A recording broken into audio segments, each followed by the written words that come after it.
हाय दोस्तों, इस वीडियो में हम स्मार्ट आई में मौजूद कैलेंडर फीचर के बारे में ही बात करने वाले हैं। चलिए वीडियो के अंदर चलते हैं। ज़्यादातर बिजनेस अपॉइंटमेंट्स मैनेज करने के लिए कॉल्स, व्हाट्सएप और मैनुअल फॉलोअप्स का ही इस्तेमाल करते हैं। इससे गलत समय पर बुकिंग हो जाती है, स्टाफ की उपलब्धता में मिसमैच होता है, डबल बुकिंग हो जाती है और रीशेड्यूल या कैंसिल करने पर कन्फ्यूजन भी होता है। डिटेल्स को अलग अलग रखना पड़ता है। इससे डेली ऑपरेशन में बहुत सारा समय बर्बाद होता है। इसका हर समस्या के लिए एक ही समाधान है, स्मार्ट आई कैलेंडर। इसमें किस तरह की मैनुअल समस्याएं होती हैं, ये फीचर उन्हें कैसे ओवरकम करता है, इसे हम कैसे क्रिएट कर सकते हैं और इसमें कौन कौन से फीचर्स हैं, ये सब हम आगे देखने वाले हैं। तो ये है इसका वर्क फ्लो। सबसे पहले हम कैलेंडर में एक इवेंट क्रिएट करेंगे। ठीक है, इवेंट हो या नहीं, क्रिएट एडिट पर क्लिक करके जब हम क्रिएट करते हैं तो हम इवेंट का नाम देंगे। इसमें हम एक स्टाफ के लिए अपॉइंटमेंट बुक कर सकते हैं या असाइन कर सकते हैं। मल्टीपल स्टाफ भी असाइन कर सकते हैं। तो मीटिंग मोड में दोनों ऑनलाइन और ऑफलाइन दोनों ही इसमें उपलब्ध है। नोटिस पीरियड में मान लीजिए मैंने अभी 30 मिनट्स दिया है, तो इसका मतलब क्या है? अगर मेरी कुल मीटिंग टाइम 30 मिनट्स है, जैसे 11 से 11:30 तक एक बुकिंग टाइम है, तो बीच में 30 मिनट्स कट जाएगा। फिर 11:30 से 12 नहीं, बल्कि 12 से 12:30 ही अवेलेबल रहेगा। तो बीच में जो ब्रेक टाइम मिलता है वही हमारे लिए 30 मिनट्स का नोटिस पीरियड है। स्लॉट बुकिंग भी हम अपनी उपलब्धता के हिसाब से जोड़ सकते हैं। तो जब मैं आपको बुक करता हूँ तब आपको हम अपनी मीटिंग टाइम्स को भी कन्वीनियंट और कस्टमाइजेबल टाइम्स के हिसाब से जोड़ सकते हैं। तो मीटिंग बुक करने से पहले हमें कस्टमर से उनकी डिटेल्स लेनी होती है ना? उसके लिए भी हम अपने customer data, custom data fields का इस्तेमाल कर सकते हैं। एक बार अपॉइंटमेंट बुक हो जाने के बाद हमें कैलेंडर में ऐसे दिखेगा। उस अपॉइंटमेंट की इवेंट लिंक को हम कॉपी करके शेयर भी कर सकते हैं या फिर उस एम्बेड कोड को कॉपी करके अपनी वेबसाइट पर भी पेस्ट कर सकते हैं। तो अपॉइंटमेंट मैनेज करने के लिए भी हमारे पास डैशबोर्ड है, जिसमें रीशेड्यूल और कैंसिल करने का ऑप्शन है। अब अगला क्या है, वो बहुत ज़रूरी है। अब अपॉइंटमेंट बुक करने के बाद हो सकता है कि कस्टमर या स्टाफ में से कोई भी उस इवेंट को भूल जाए। तो एक ही अपॉइंटमेंट के लिए 2 दिन पहले, 30 मिनट पहले आपको रिमाइंडर कैसे ऑटोमेटिकली भेजना है, इस तरह का वर्कफ्लो हम इसमें बनाकर देखेंगे। तो ये सब प्रैक्टिकली कैसे करना है वो अब हम देखेंगे। तो ये है स्मार्ट टेक का डैशबोर्ड। इसमें यहाँ साइड में कैलेंडर नाम का एक एक्शन है। जब आप इस कैलेंडर को ओपन करेंगे तो आपको ऐसे ही दिखेगा। पहले कौन कौन सी अपॉइंटमेंट्स बुक हुई हैं, कौन कौन सी कैंसिल हुई हैं, ये सब आप देख सकते हैं। सबसे पहले हम इसमें एक इवेंट क्रिएट कर सकते हैं, एक कैलेंडर क्रिएट कर सकते हैं, फिर हम उसे देखेंगे। ठीक है, अब कैसे व्यू करना है ये बताते हुए मैं अब क्रिएट और एडिट पर क्लिक करता हूँ। इसने पहले से क्रिएट किया हुआ है, उसे हम एडिट कर सकते हैं। अब हम देखेंगे कि नया कैसे क्रिएट करना है। इस प्लस सिंबल पर क्लिक करना होगा तो हमारे लिए नया कैलेंडर क्रिएट करने का एक पेज खुलेगा। अब मैं इसमें आ गया, डेमो कैलेंडर ऐसा मैंने दे दिया। अब मैं सिंगल स्टॉप देखे बिना या मल्टी स्टॉप चुन सकता हूँ। अभी मैंने मल्टी स्टॉप चुना तो मैं 23 स्टॉप तक जाकर साइन कर सकता हूँ। तो राउंड रॉबिन में जैसे हम बात कर रहे हैं उस प्रायोरिटी के आधार पर असाइन करना होगा। इसी के अनुसार अगर हमें इसका विवरण यहाँ से लेना है तो हम चार्टपेट से भी विवरण ले सकते हैं। I need calendar appointment booking विवरण स्मार्ट एक प्रोडक्ट। अब हम इस स्मार्ट एक क्यू प्रोडक्ट के लिए ही विवरण देने जा रहे हैं, तो उसके लिए विवरण हम ले सकते हैं। ठीक है, अगर हम ऐसे पूछें तो प्लीज सप्लाई शीट दे दिया है, बस इसे पेस्ट कर सकते हैं। पेस्ट करने के बाद हमें जो चाहिए उसे हाईलाइट कर सकते हैं। इटैलिक, लिंक, पेस्ट करना, इस तरह से फ़ोटो भी पेस्ट कर सकते हैं। तो इमेज पर क्लिक करके इमेज भी हम ऐड कर सकते हैं। अब मिनिमम शेड्यूलिंग नोटिस, अभी मैंने क्या दिया है, ड्यूरेशन 30 मिनट दिया है।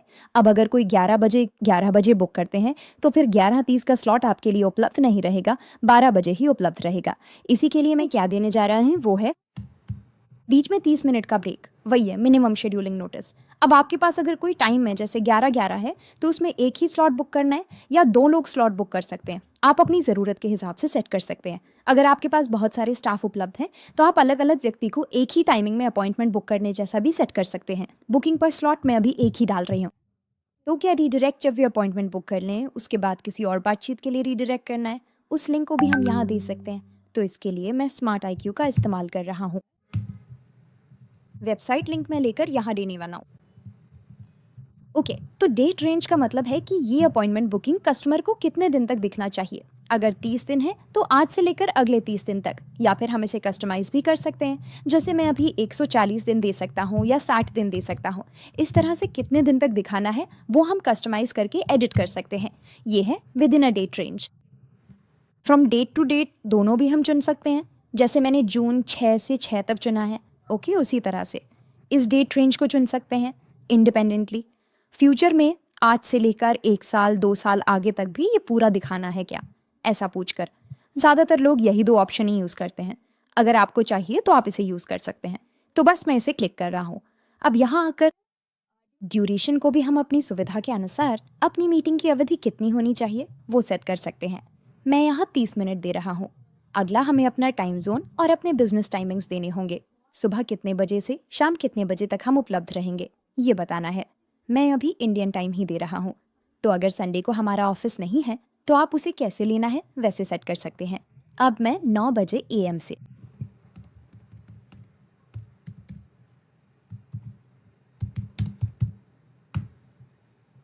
12 बजे PM तक उपलब्ध रहूँगा। ठीक, लंच ब्रेक 11:22 को हमारा लंच ब्रेक था।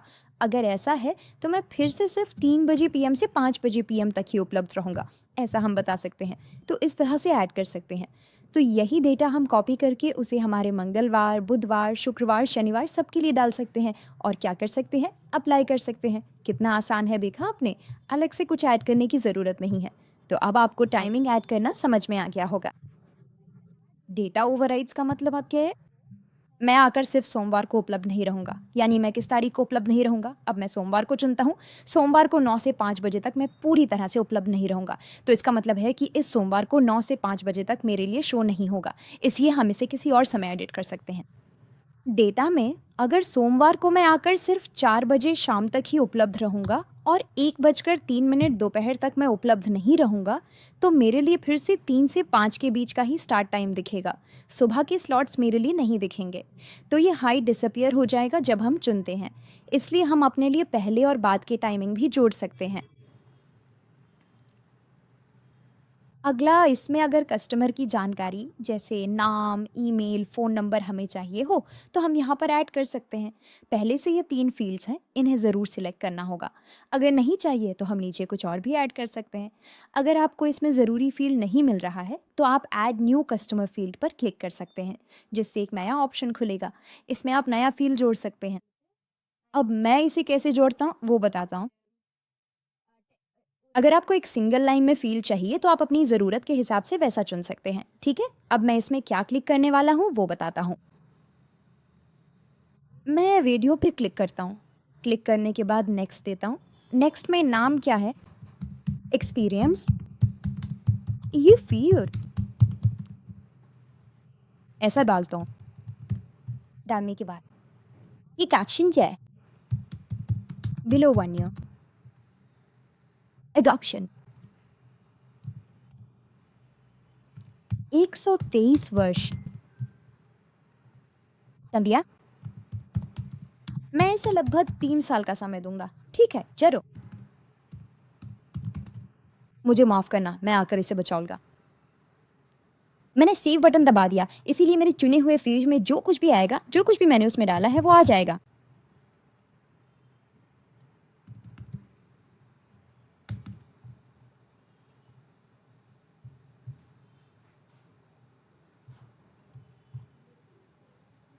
अगर आपको इसे रिफ्रेश करना है तो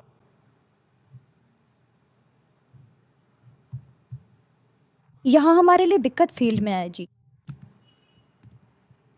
एक्सपीरियंस इस फील्ड में आ गया है ना, तो अगर हमें इसे ज़रूरी बनाना है तो रिक्वायर्ड बटन को क्या करना है, उसे इनेबल करना है।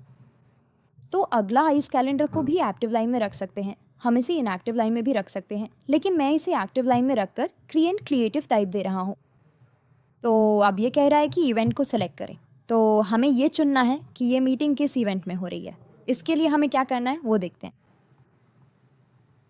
लोकेशन, अभी हमने मल्टीपल स्टॉप्स कहा था, इसलिए ये 11 स्टाफ के लिए लोकेशन पूछ रहा है। तो अब हम ये कर लेते हैं और फिर हमारा इवेंट लोकेशन सेट हो जाएगा। स्टाफ का मतलब अगर मैं अभी सिर्फ एक स्टाफ को लोकेशन देता हूँ तो उनके लिए लोकेशन आ जाएगा, जैसे कि Google Meet, phone call, Zoom. अगर सब कुछ इन पर्सन मीटिंग है तो हमें अपनी कंपनी का पता देना होगा कि कहाँ आकर मिलना है। अगर ज़ूम मीटिंग है तो ज़ूम का लिंक देना होगा। मैं अभी उदाहरण के लिए zoom.com का एक लिंक डाल रहा हूँ। ज़ूम लिंक हमें यहाँ डालकर अपडेट करना होगा। दे दिया तो अब हो गया। अब हमने इवेंट का टाइम क्रिएट कर दिया है। ऐसे देने के बाद अब हमारे पास डेमो कैलेंडर है। अब जो हम क्रिएट कर रहे हैं वो आ गया है। इस लिंक को आप कॉपी करके बगल में किसी और टैब में क्या कर सकते हैं, उसे पेस्ट करके इसे ओपन करके देख सकते हैं, ठीक है ना। नहीं तो इस कॉपी को भी कॉपी करके अपनी वेबसाइट पे पेस्ट करके भी आप इसे अपनी वेबसाइट पे व्यू होने जैसा रख सकते हैं। अब मैं क्या करने वाला हूँ, इसे फिल करने वाला हूँ। अब हम इसमें वर्क फ्लो ऐड कर सकते हैं। एक बार कस्टमर फॉर्म भरना है तो आपको मैसेज जाएगा, उस तरह से वर्क फ्लो अब हम ऐड कर सकते हैं, ठीक है ना। वर्क फ्लो के लिए हमें कहाँ जाना है, पहले हमने वीडियो में देखा था लीड ऑटोमेशन, ठीक है ना। लीड ऑटोमेशन में जाने के बाद वर्क फ्लो क्रिएट करना है। वर्क फ्लो में मैं नया वर्क फ्लो क्रिएट करने जा रहा हूँ। हमारे पास प्री बिल्ट वर्क फ्लो था ना, उसमें ही जाकर देख सकते हैं, ठीक है ना। प्री बिल्ट में अब अपॉइंटमेंट बुक कर ले जा। मुझे लगता है नहीं है तो हम नया ही क्रिएट कर लेते हैं। वात्सु ने क्या करेंगे, ट्रिगर आने के बाद उस कैलेंडर, मेरा मतलब अपॉइंटमेंट बुक करना है तो उसके लिए कैलेंडर में जाकर अपॉइंटमेंट बुक पे क्लिक करके जो है वो हमने दिया था डेमो कैलेंडर कंफर्म, ठीक है ना। अपॉइंटमेंट बुक हो गया तो अब क्या करना है, उन्हें एक व्हाट्सएप मैसेज भेजना है। इसके लिए कम्युनिकेशन में व्हाट्सएप मैसेज में सिलेक्टिव विषय वेतन है। सिलेक्ट टेम्पलेट में इसमें हम नया टेम्पलेट क्रिएट कर सकते हैं, ऐसा लिस्टिंग कैलेंडर खत्म करके। हाँ, उसके लिए कस्टम फील्ड ऐड कर सकते हैं, जैसे उनका नाम और कस्टमर के नाम के साथ भेजने जैसा। आपकी अपॉइंटमेंट बुक हो गई है सफलतापूर्वक, ऐसा ऐसा दे सकते हैं, ठीक है ना। तो यही है, इसे मैं टेम्पलेट के रूप में सेव कर रहा हूँ। सेव करके फिर से हम वापस इसमें क्या करना है वो चुनता हूँ। एक और बार हम चुनेंगे, क्लिक करें कम्युनिकेशन में, व्हाट्सएप में, सिलेक्ट डिवाइस में जो भी डिवाइस एक्टिव है वो हमें दिखेगा। फिर सिलेक्ट में क्या है, टेस्टिंग कैलेंडर, इसमें हम अपने लिए मैसेज चुन सकते हैं। तो इसमें आप और भी जोड़ सकते हैं। एक और चीज़ क्या है, फिर से यहाँ क्लिक करके, यहाँ कंडीशंस है ना, कंडीशंस में डिले पर क्लिक करके ये जो हो रहा है उसके पहले अगर कोई खास ग्राहक है तो हम उनके लिए 2 दिन पहले या 1 दिन पहले एक और व्हाट्सएप मैसेज के रूप में रिमाइंडर भेज सकते हैं। तो अब हम इसे सेट करके देख सकते हैं। सबसे पहले हमें इसे सेव करना होगा। सेव चेंजेस देकर फिर पास कर देना है। उसके बाद क्या करना है, कंफर्म कर देना है, ठीक है। अब रिटेनर के लिए एक सेव, ठीक है ना। अब मैं इससे बाहर निकल रहा हूँ। बाहर आने के बाद अब मैं जाकर वो अपॉइंटमेंट बुक करता हूँ, ठीक है ना। अब मैं आकर 6ठी तारीख पर क्लिक करता हूँ। 6ठी तारीख में इसके बाद मेरे लिए उपलब्ध नहीं है क्योंकि मैंने आकर ख़त्म कर दिया। इसलिए अगर उपलब्ध नहीं है तो 7वीं पर क्लिक करके फिर 9वीं पर क्लिक करके कंफर्म कर देता हूँ, तो उसमें आके मेरा नाम ना होता हूँ यार। ईमेल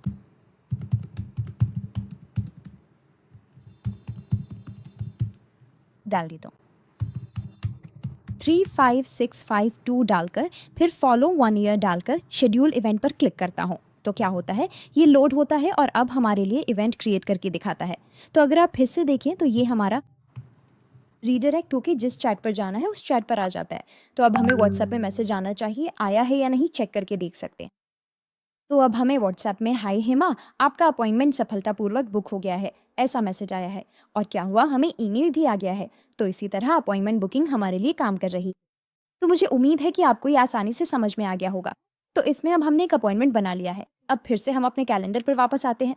कैलेंडर में अब देखिए मैंने बुक किया है या नहीं वो यहाँ ऐड हुआ रहेगा, देखिए। लिस्टिंग में हमारे पास कोई और कैलेंडर नहीं है, सिर्फ डेमो कैलेंडर ही दिख रहा है। अगर मैं उस पर क्लिक करता हूँ तो हमने जो बुक किया था वो यहाँ आ गया है। बस मैं क्लिक करता हूँ। क्लिक करने के बाद मैं क्या करता हूँ, शो देना है या फिर नो शो देना है। अगर ये शो नहीं है तो इसे अपडेट कर सकते हैं, ये कुछ और भी हो सकता है, कुछ भी बदल कर उसे अपडेट करना है। तो और क्या कर सकते हैं, अपॉइंटमेंट कैंसिल या रीशेड्यूल कर सकते हैं, या फिर कोई और टाइमिंग रीशेड्यूल करके उन्हें मैसेज भेज सकते हैं, या कोई और स्लॉट चुन सकते हैं। अगर ऐसा नहीं है तो अपॉइंटमेंट कैंसिल कर सकते हैं। ये सब हम अपनी ऐप में यहाँ देख सकते हैं। ठीक है, किसी खास स्टाफ के लिए ही सिलेक्ट करके देख सकते हैं कि किसे असाइन किया गया है, और वो भी कर सकते हैं। तो जो बुक किया गया है वो उसमें नीले रंग में दिखेगा, कैंसिल किया हुआ अपॉइंटमेंट लाल रंग में दिखेगा, ग्रीन रंग और नो शो सभी रंगों में दिखेंगे। तो इस तरह से हम फिल्टर करके देख सकते हैं। अब अगर हमें अपॉइंटमेंट पर क्लिक करना है तो तीसरा एक्शन यहाँ है, अपॉइंटमेंट बुक किया गया है, हेमा नाम की स्टाफ है एंड इट इज़। तो यहाँ से हम देख सकते हैं कि क्या उन्हें रीशेड्यूल करना है, नो शो करना है, या कुछ और करना है। यहाँ से भी हम एडिट कर सकते हैं। ओके, इसमें अपकमिंग और पास्ट में जो भी हमने किया है वो सब यहाँ रहेगा। डेट रेंज के अंदर हम फिल्टर करके देख सकते हैं, अगर चाहिए तो जो भी कैंसिल हुआ है वो सब यहाँ देख सकते हैं। ओके, अब ये कैलेंडर आ गया है, तो मुझे उम्मीद है कि आपको सब कुछ अच्छे से समझ में आ गया होगा। तो यही है हमारा स्मार्ट एकी का कैलेंडर फीचर। ओके, तो अब कॉल्स में फॉलोअप की कोई दिक्कत नहीं, टाइम फ्लैश नहीं, अपॉइंटमेंट बुक करते समय कोई कंफ्यूजन नहीं रहेगा। अपने बिजनेस मीटिंग्स को स्मार्ट एकी कैलेंडर के साथ स्मार्ट तरीके से मैनेज कीजिए। अगर आपको अभी भी डेमो बुक करना है तो डिस्क्रिप्शन में दिए गए कॉन्टैक्ट डिटेल्स पर क्लिक करके हमारी टीम से संपर्क करें, वे आपकी मदद करेंगे। स्मार्ट के एक और फीचर के साथ अगले वीडियो में मिलते हैं। देखने के लिए धन्यवाद।